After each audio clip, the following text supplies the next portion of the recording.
Welcome to Fearless Chat 26. It's going to take a couple moments for us to get grounded here on Planet Zoom. I invite you to move to the music, feel your feet on the ground.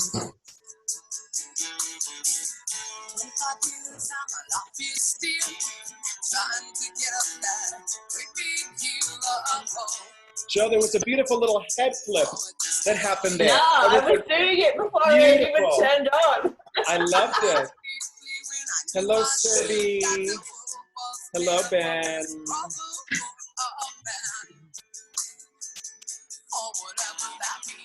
If you can take a moment to introduce yourself in the chat, say your name, where you are in the world.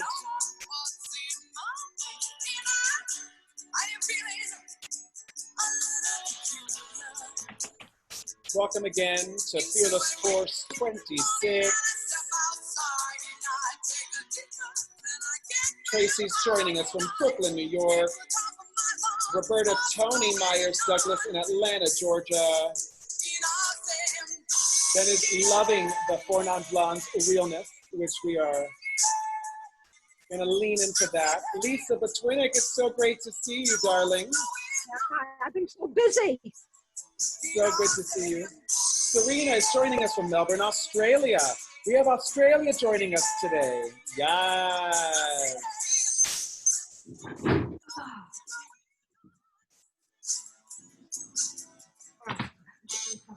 It's going to take us again a couple minutes to get situated here in Zoom land. So we always allow about a 5-minute cushion. Enjoying some Four Non-Blondes. Amara, I have to apologize. This is Anita. I have to apologize. I have to mute because I have drilling going outside, so I'm going to have to mute myself for the whole meeting. I apologize. No worries. Mute away. Awesome.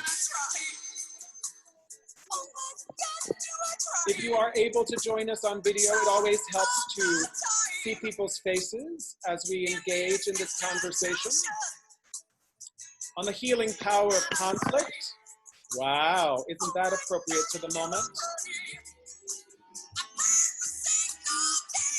Johanna de Ruyter joining us from Sydney, Australia.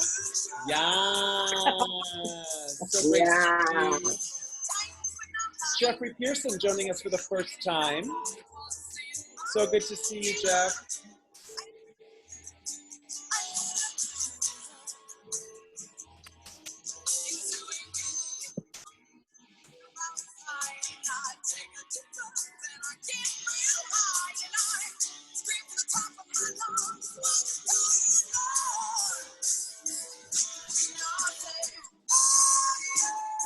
Amara will receive you however you have to be. Elevated Sparkleish.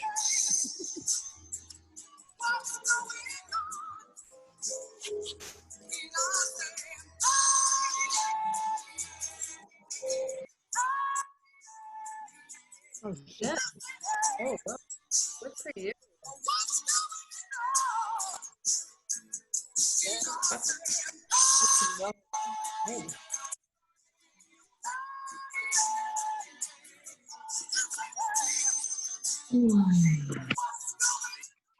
So again, as people are coming into the space, if they can introduce themselves, say their name, where they are in the world.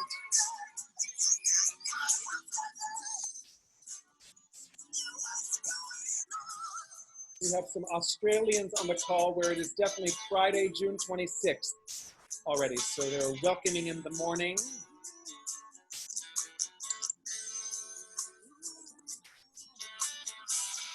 Hello to Brent joining us from New York City, Dancy from Austin.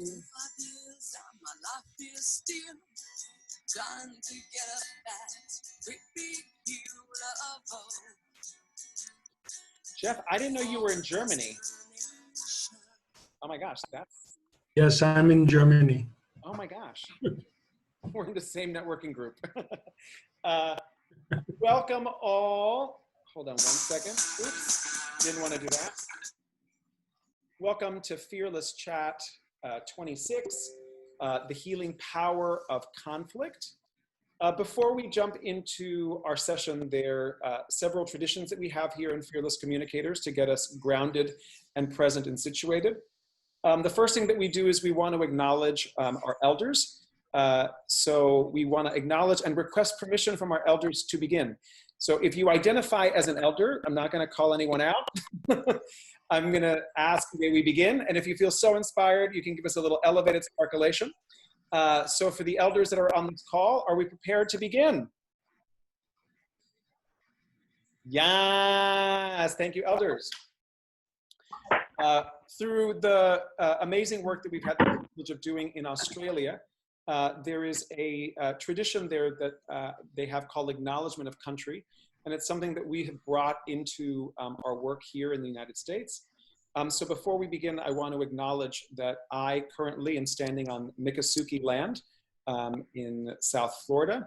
And I would like to take a moment for you to reflect and honor the indigenous people on whose land you're currently standing, wherever you are in the world. If you do know the name of that tribe, that community, feel free to use that and place that in the chat. And we acknowledge ancestors and elders that are past, present, and emerging. I also want to take this moment to acknowledge that Fearless Communicators is a US-based company. And that being the case, I want to acknowledge in this moment the presence and existence of institutional racism, ableism, ageism, misogyny, LGBTQ+ phobia, and the way in which we use our voices, our stories, and our bodies in service of dismantling those institutions to ensure justice, equity, and freedom for all. I would now like to pass it on to Deborah Driscoll, who's going to lead us in a grounding exercise so that we can prepare for our conversation with Linda Reid. So I'm going to pass it on to you, Deborah Driscoll. Thank you, Eduardo. Welcome everybody to our Fearless Chat today. Welcome to your new day if you're in Australia. Welcome to the end of your Thursday if you are with us in the United States and or Europe. So something I want to share with you, which has inspired the grounding I'm going to lead us all in today, is that this week, just yesterday, Venus, the planet Venus, after weeks of being in retrograde, is now going direct. You don't really need to know much about Venus, but I will let you know Venus is the planet of love and partnership. So because we're talking about relationships and the healing power of our communication and relationships, I just wanted to bring that frame into our grounding today, that for all of us, we can just take a deep breath, because for weeks, Venus has been going what they call retrograde, which is like backwards, which means you're going over relationships, you're thinking about how you're communicating with people, whether you want to stay with someone, whether you want to stay in this job, all of that's been happening. And now we find our way forward.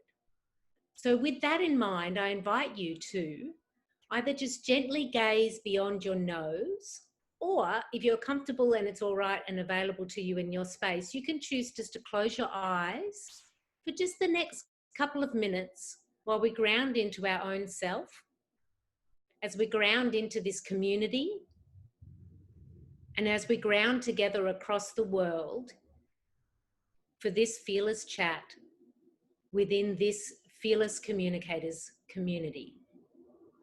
Welcome everybody. We are so happy that you are here. And just take in a big, deep breath and acknowledge yourself for arriving here into this conversation and into this community today.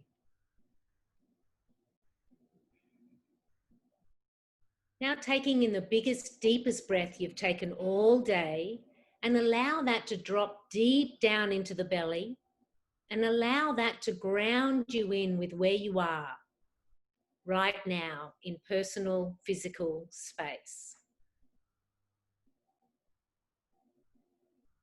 Staying connected to your breath, and you may choose to take this time to deepen it.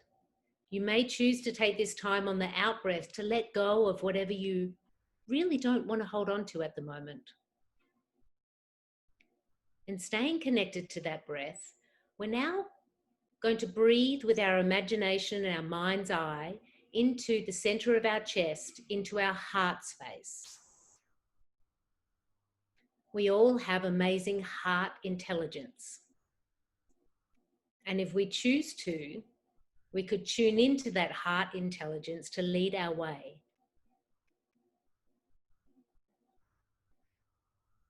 Breathing into that heart space now, bring into your imagining and your mind's eye an image of somebody or something that you love. It may be your dog, it may be your daughter, it may be the sandwich you ate for lunch. Just something that drops in that you love. And just now see your relationship between yourself and that person, being, or object that you love. And just charge up through your breath some love energy from your intelligent heart towards the object of your affection. And just allow the feeling of that to get bigger. Allow the feeling of that to extend beyond your heart and into your whole body and into your whole being. And taking a big, deep breath in from that place with your intention focused on love. And now bring that into the attention on the screen, to this community, to these people, and to this conversation. And welcome to the healing power of conflict with Linda Reid. As we have this little gesture called elevated sparkulation. So if you feel inspired to elevate, sparkulate, Deborah. Thank you so much for that, Deborah. So to give a context for this conversation, this may be the first time that some of you are joining us on our Fearless Chat. Fearless Communicators is a diverse and inclusive public speaking coaching business. We work with thought leaders on what they say and how they say it. And there are an array of ways in which we work with our clients. We do one-on-one work on keynotes, on thought leadership. We have our signature program, which is called the Fearless Force, Public Speaking for Visionary Women Leaders. We have some of our alumna on the call. So if you're an alumna of the program, a little special elevated sparkulation to our fearless women. And then we also come into organizations and we do workshops on storytelling and also public speaking skills development. And we found ourselves in March of this year, like most of us, completely at a loss of where to respond to the first pandemic that we were greeted with, which is COVID-19.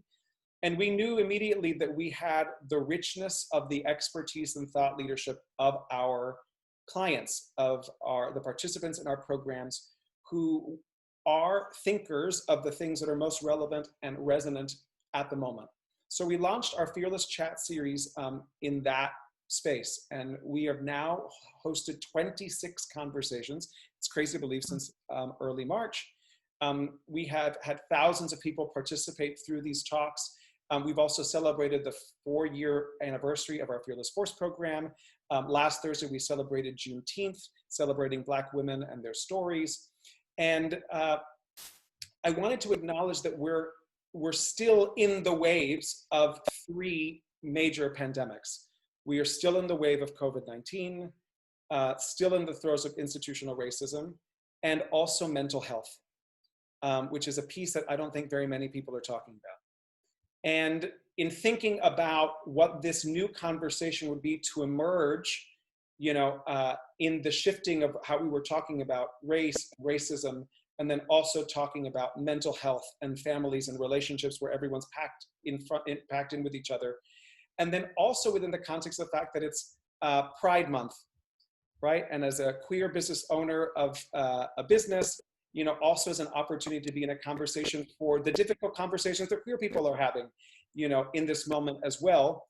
I thought how fitting to create a space for one of our queer elders, Linda Reid, to facilitate a conversation on how to manage difficult conversations and the healing power of conflict.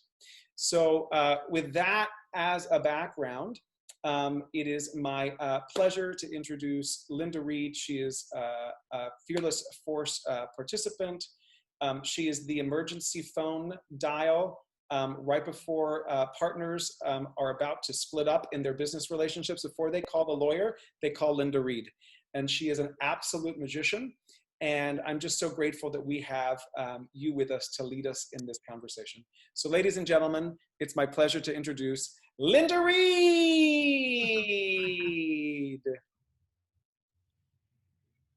Thank you, Eduardo. I really appreciate that. And thank you for everyone for being here today. I really appreciate the breadth and from everywhere from where you're coming from. It's great.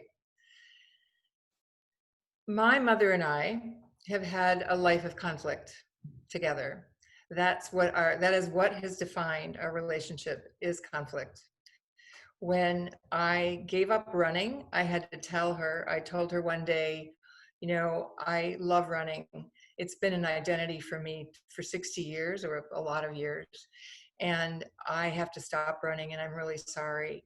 And what she said to me was, thank God you're not running anymore. You should have never run in the first place. It's all bad for you. I've been reading about it. It's just terrible. I'm so glad you're not running. Her failure in empathy was legend for me. And I didn't know what to do in the face of that most of my life. So there were times when the first time I broke up with my first boyfriend, sure enough, she said right on cue, thank God you broke up with him. He was never for you. This is not going to go, you know, it wasn't going to go anywhere. He wasn't right for you. So she had opinions about everything and judgments about everything and lived in her critical parent most of the time and was my critical parent and created a lot of conflict for us. The hardest thing was when I came out to her at 40. It was a surprise to her. I had been with men and now I was being with women, and I was going to tell her that. On the weekend of I took her to Martha's Vineyard and I was getting ready for this conversation, and she starts the weekend saying, you know, you need to now marry a man with kids because you're too old to marry, to have kids. Like this is the opening salvo of the weekend. I'm going to tell her I'm gay. So I felt my throat constrict throughout the whole weekend as a 40-year-old woman. It was pretty astonishing. And sure enough, when I told her that I was dating a woman, her response to me was, you've never approved of me. And I was quite stunned by that. It's like, when I was 12, I didn't approve of you, but I don't know what you're talking about now. I'm just living my life. So we had this life of conflict that I never knew what to do with. I just let her be, have her opinions, and it strained our relationship. I never went to her for anything. I stopped telling her important things, actually, is what it did for me.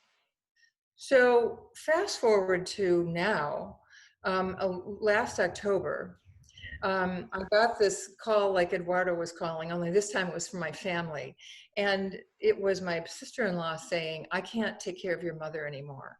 She had been taking care of my mom in her condo, she and my brother. And so she couldn't do it anymore. I flew to Michigan, and they were really locked in conflict. And so I started separating them. I started having them listen to each other differently, which is what I do for a living. And a miracle occurred right then, which is a brother of mine who lived in California also came to Michigan and watched me do this.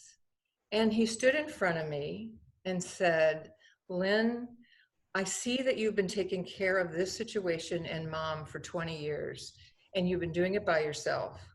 And she's a son of a gun. And I'm really sorry that you've done it all by yourself. And I'm gonna cry now. It was so sweet. Like, no, I have 7 siblings. No one's ever done this. They've only kind of shot at me as I was doing things. And so he said, I want to do this with you. We have to move her. Will you help? Let me help you. I'm like, oh my God. So we got together and made a container. I call it of appreciation. And what we decided to do was change the angle, the whole culture of our family, because my mom was the critical parent and I was the wounded kid. So that's the pattern we made. And instead, Tim and I had the intention to create the adult in us and come from the adult space. And we made a vow, and it was a tough one, to never criticize their siblings, ever. And we stuck with it. So when I was starting to veer off about Julie, I came back, I caught myself. Each of us caught ourselves, and we stopped. And we said, nope, high road. We're taking the high road, and we're getting grateful and appreciative for every single thing people are willing to do. So it didn't matter. We stopped being disappointed, which is my mother's thing, disappointed at what people, she sees what's missing. So we were not that. We were actually appreciative of whatever people did. And that was a miracle. Tim joining me in that, he's 6'5". You know, between us, I'm like the oldest kid and I tell people what to do. And then there's a 6'5" guy I got who helps me do that. So together, we figured out where to move her, how to get everyone organized. It was a huge deal. And then move her. We commuted basically from California to Michigan. It was really something. At the end, my sister-in-law, Julie, you could tell she'd been thinking about this, said, I have never seen Reids like each other the way you like each other. Like, she's part of the family for, 25 years. She's never said, I've never seen that. And you've done a beautiful job. You moved your mom. You moved it with real grace. It's really worked. Everybody's fine. Everybody's happy with the move. I don't know how you did this, but I really want to tell you, I noticed. And that was incredibly a miracle. Like, that was another miracle from this making this container and not doing our critical family thing. And then the best thing that happened to me is recently I called my mom, and she's now in assisted living. And I called her and I said, I'm really sad about Richard, our youngest kid. He keeps going to the consignment store and trying to get your stuff back. And I know I was a whirlwind when I moved your stuff out after it just took me a week to clear your condo, and I was a tornado. So I'm sorry, like, I feel like I've let Richard down, and I don't know what to do about that. She said, Lynn, don't give it another thought. You've done an amazing job.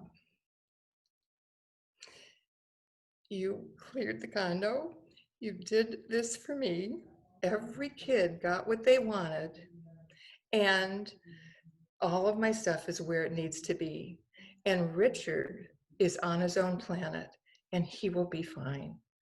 If he were in charge of this, we would still be doing it. And so it's okay. And it was really a miracle. She stopped after being able to see. And we really listened to her. We practiced all the things I knew to do, the are you saying, the really listening to her about what she wanted. So there was a way in which this whole container of appreciation really worked for her as well. And so really the miracles were unending. And I have to say, if you can, in any relationship, make a container of appreciation, that's thought number one. If you can get past, your own places of, in my case, wounded child and critical parent, it's really a miracle.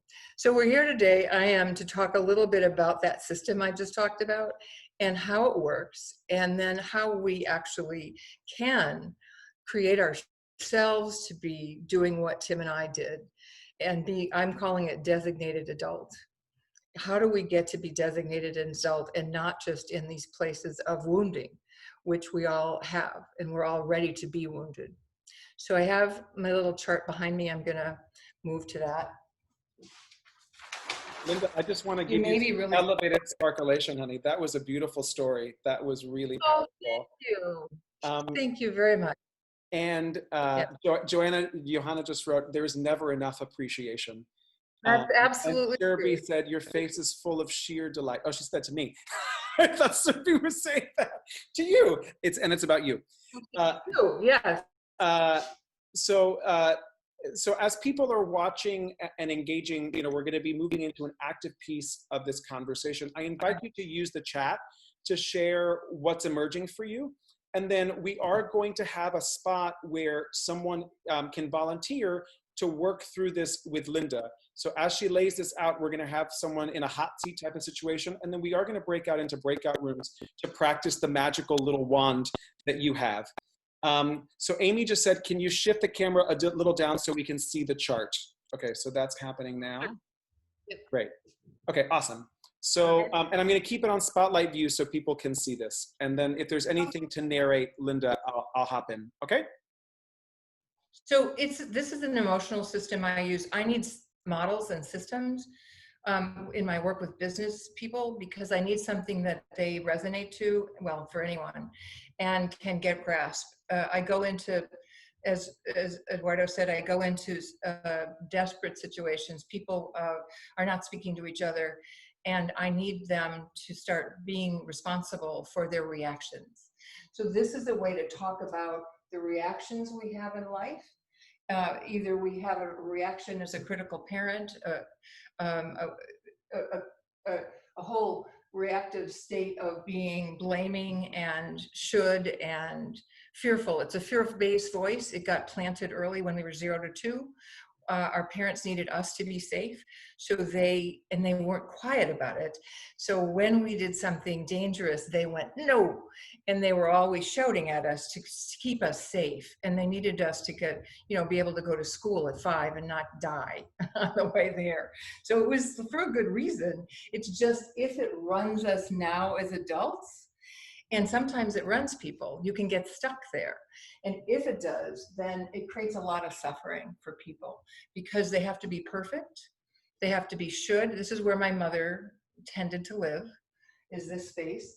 And you're always measuring, am I enough? Are you enough? Do I have enough?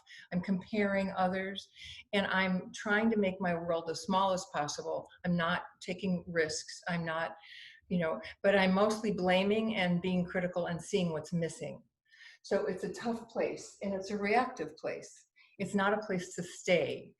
The other reactive place is wounded child, which is what I was in our relationship.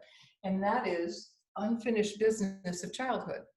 So it's easy to get stuck in this. What this looks like is being angry all the time, feeling victimized, feeling really not fair. Not fair is the lament of the wounded child. It's not fair. And oftentimes I meet people in that space, and then it doesn't need to be fair, but it needs to be, you need to start thinking about how to get powerful about the not fairness. And so it's really about being able to leave these places and move to here energetically and emotionally, because that's what I started doing with my brother. He helped me. We created this system of designated adults in our family, and it needed 2 of us to counter the thing that was naturally happening between my mom and I, and my mom and all her kids, really. So these 2 states are reactive, and the reason the conflict is healing is they point to places in us that need healing. So those places are needing to get integrated into us and not be separate reactive spots. When we're here, this wounded child often needs our adult space to stand up for her or him. So I have one client who was working with a senior partner. They put her as her assistant, his assistant, and he came out and yelled at her one day because she had made a mistake. And that's one of the things critical parent people do. They can start yelling. And this woman went deer in the headlights and got paralyzed. By the time I saw her, she was actually ready to quit. So I had her practice saying, stop. You can't do that to me. Stop. And she just did it to me, but she did it in the face of imagining I was him. And we just practiced that for a while, and she got powerful again. So this is restoring power in a way that we can think about how to be wise. What move do we want to make that's joining, that's in relationship? The only stable relationship we can make is between 2 stable adults. We do make patterns, but the pattern my mom and I were in wasn't one that we wanted to be in, and wasn't anything that I would go back to. Like, I didn't spend time with her. I wasn't going to be around her. It was a toxic relationship. So we make these patterns, and when I go into businesses, that's what I find. People stuck in these patterns of either critical parent to critical parent, or oftentimes the critical parent brings out the wounded kid, or someone in a wounded kid can trigger us into critical parent. So it's getting triggered, and that's where the healing part starts happening, where you can see, if I do this, if I act from here, I am escalating. My choices are to escalate or to make things generally worse. So while I was at my mom's, doing all this moving, Julie, this sister-in-law of mine who's very emotional, I came in one day, I said, I want you to come over and help us figure out the move, figure out her room. And Julie's a designer. And Julie looked at me and she said, no, I'm not going to, and was really mad that I'd come and done that, asked her. So I went out and I did something that I recommend for you. So one of the antidotes for being here, this has got adrenaline attached to it, these are hormones, is getting rid of the adrenaline. So I went out and I literally walked around the subdivision and I went,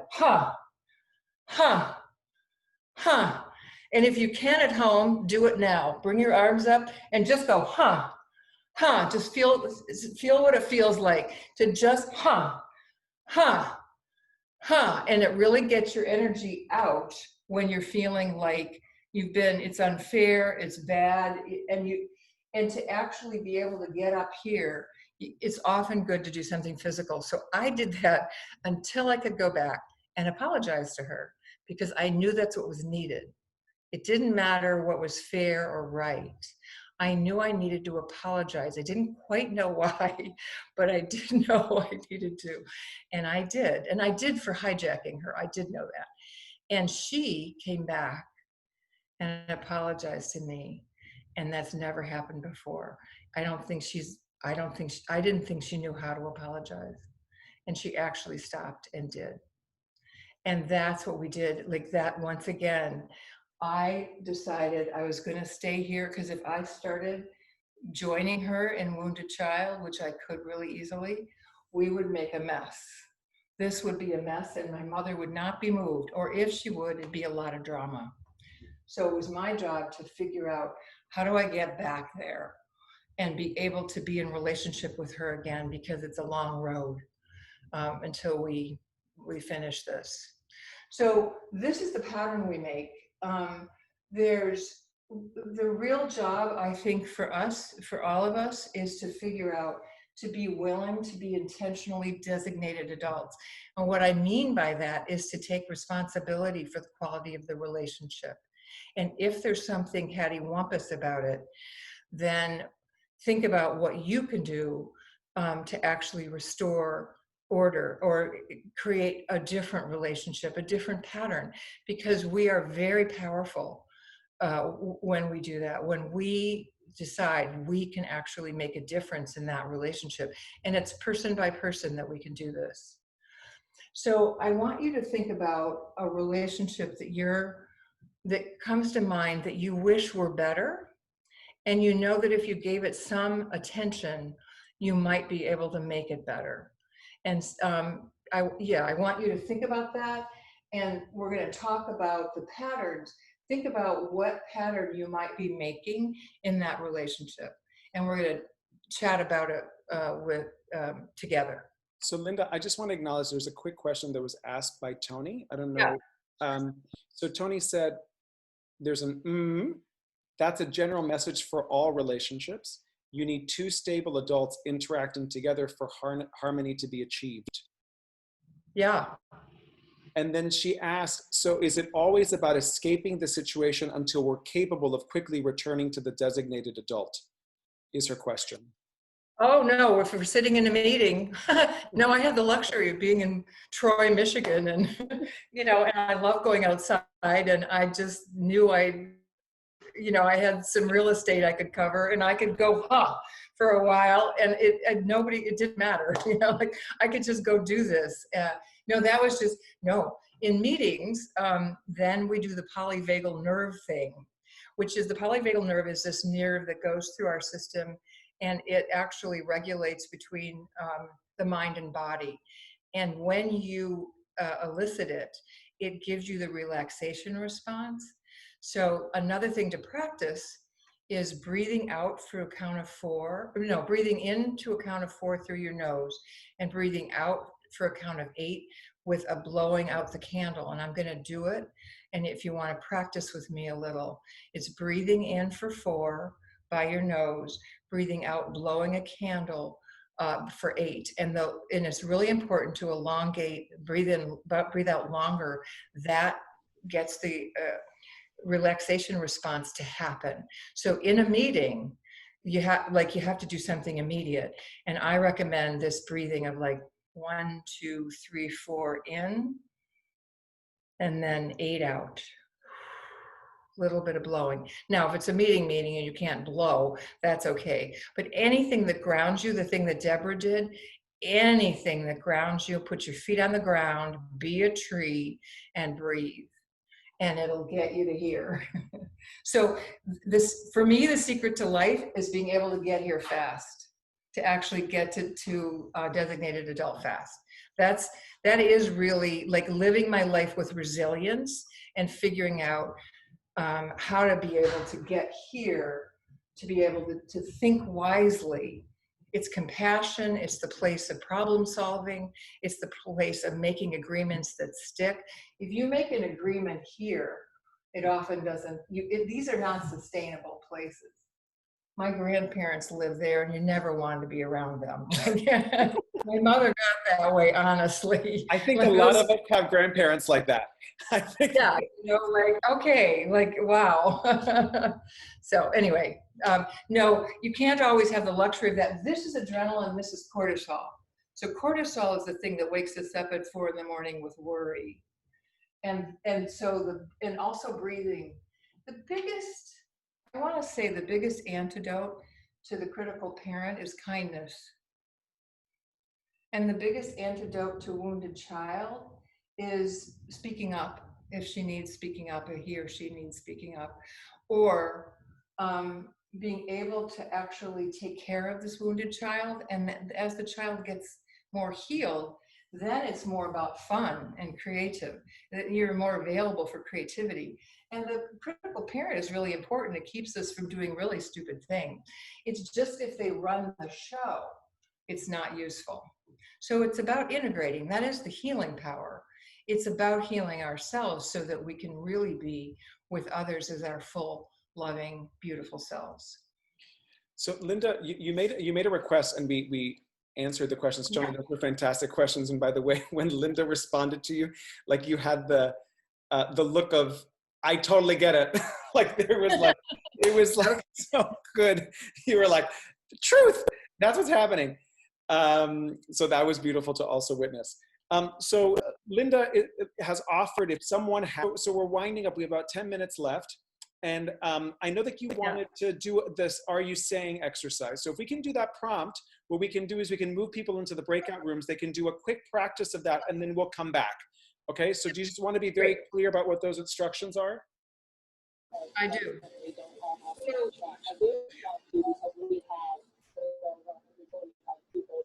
I don't know what that is. Okay, okay, great. So I mentioned in our last chat about Are You Saying? And Are You Saying is a way. So this hand is reality. I experience my reality. You experience your reality. We do not experience the same thing, and we find out the hard way all the time. So if you're doing something that I don't see in my reality, I start judging. And judging is the road to critical parent and the wounded child.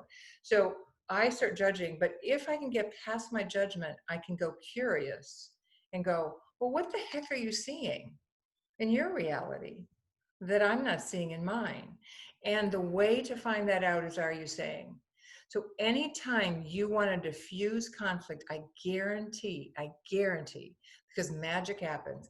Anytime you want to diffuse conflict and you can get it together to be here in designated adult, start are you saying neutrally, seriously, try to understand what the other person's saying. And it's your all it is your interpretation of what they're saying. But the better you get at it, the more they get that you understand.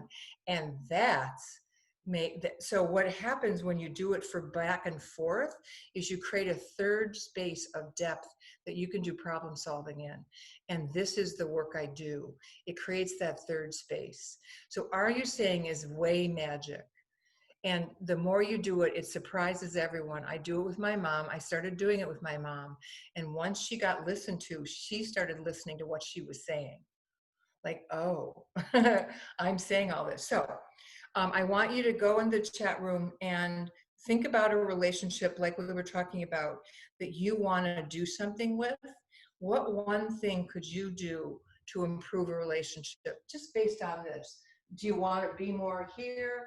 With anything you want, one thing that you think would make that relationship a little better, and practice are you saying. So no problem solving, no nothing. Just are you saying this? And it's a pop quiz. Either they say, yes, I am, or nope, I'm not. And no is fine, because then you try it again. So really brief, no story, just a little bit of what one thing, you don't need a big story, just what's the one thing you think you could practice to make the relationship better. And then the person is going to ask the question, and then the other person is going to say, are you saying? And it's a pop quiz. You have to listen very carefully to see what they're saying, and then reflect back. You don't say the same words. You reflect your understanding back. Great. Okay, so I'm going to break people out into breakout rooms of 3. We're going to take 5 minutes, so it's got to move very fast. Okay, and then we'll come back. Okay, so we're going to do breakout rooms. Feel for it. Yeah. Great.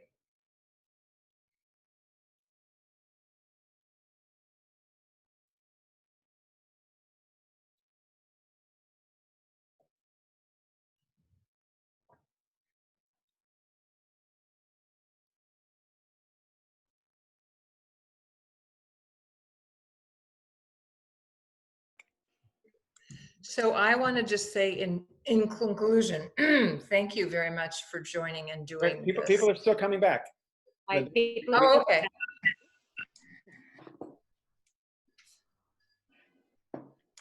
There must have been a lot happening in those breakout rooms, hey? It's a lot to get into. It's a lot to get into.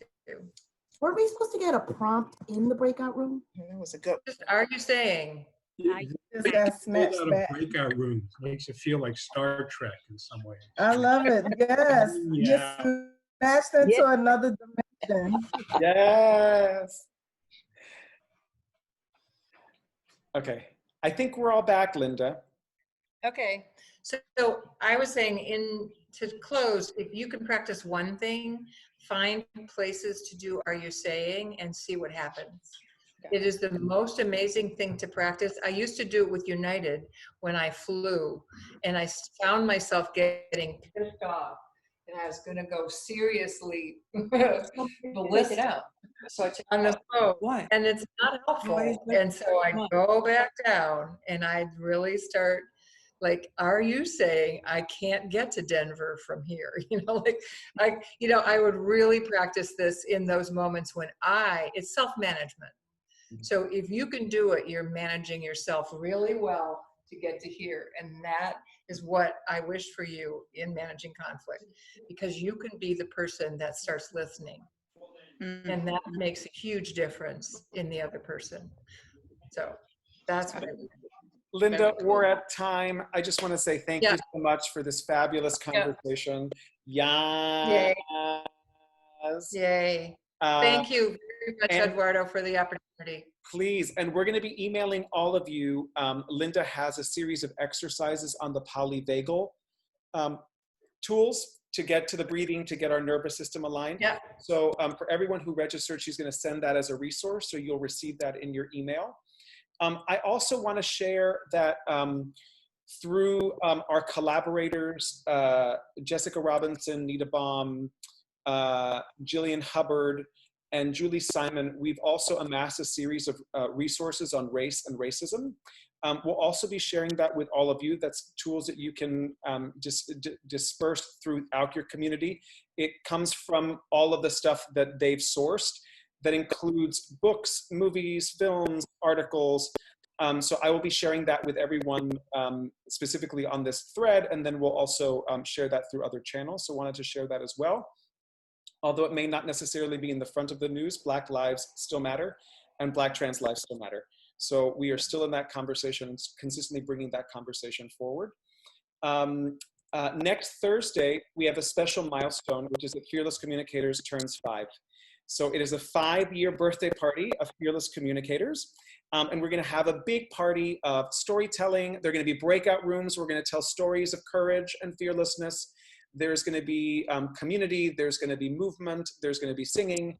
It's gonna be a gay old time. We're also gonna push Pride into July, just a little bit more, a lot to be proudful of.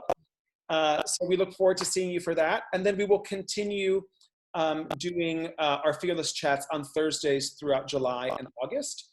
I know Vanessa had a question. Linda, I'm going to connect the two of you offline because she was the other person who raised her hand.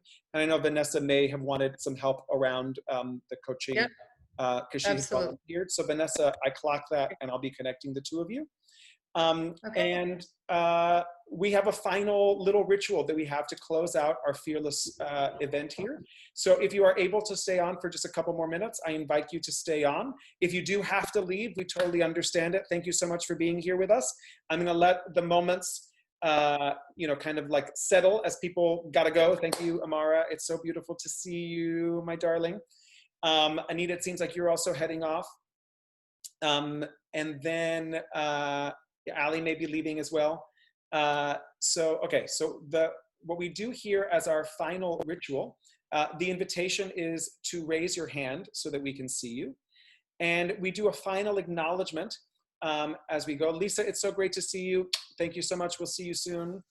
And what we do as we go through is one by one, we call each other and you say, I see you. And then you thank them. And you say, and I thank you. And then we move on to the next person. So once you've been called, then we lower the hand so we know not to call the person again. Okay? So I'm gonna begin. Serena, I see you and thank you.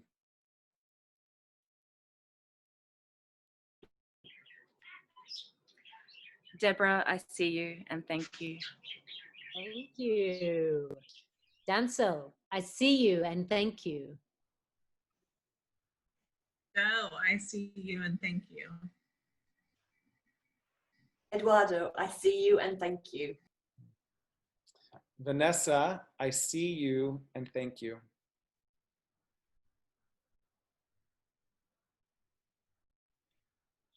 Vanessa, you're muted. Linda, I see you and thank you.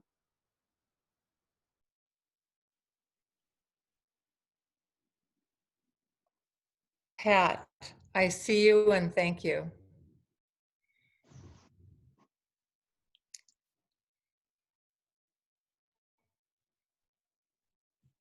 Pat, you're muted. Okay, Jeffrey, I see you and thank you. Lori, I see you and thank you. Thank you. Ben, I see you and I thank you. Is it Joanna? That's right. Joanna. Great. I see you and I thank you. Thank you. Looking, I'm on my phone looking for a hand here. Oh, I've come to my own hand. No, that's not. Is this anyone? I don't think ML. I can't see. ML? ML. Sorry. Sorry, I'm on my. Oh, ML. Is that your name? I can't hear you, ML. I see you. I see you and I thank you, ML. I think there may be a volume. Yeah, I can't hear you. I think she's saying Sherry. I think I'm reading lips and I think she's saying Sherry. And I don't know if Sherry's on the call. Sherry, are you with us? Hi, I see you all and I thank you all. I don't see any raised, so to everyone. Yeah. Thank you, Sherry. Thank you. Yeah, thank you all so much. I would just want to acknowledge Johanna de Reuter, who's one of our Sydney facilitators, one of our Fearless Force alumna. Also in the queer Happy Pride family of Fearless Communicators, is the one who brought that ritual for us. So I just love it. It's just the perfect close to our events. I just thank you so much, Johanna, for bringing that to us. Yeah. It's so beautiful to Yeah. see your face on a Friday morning in Sydney. So wonderful to be here as always. So thank you all so much, and we will see you next Thursday.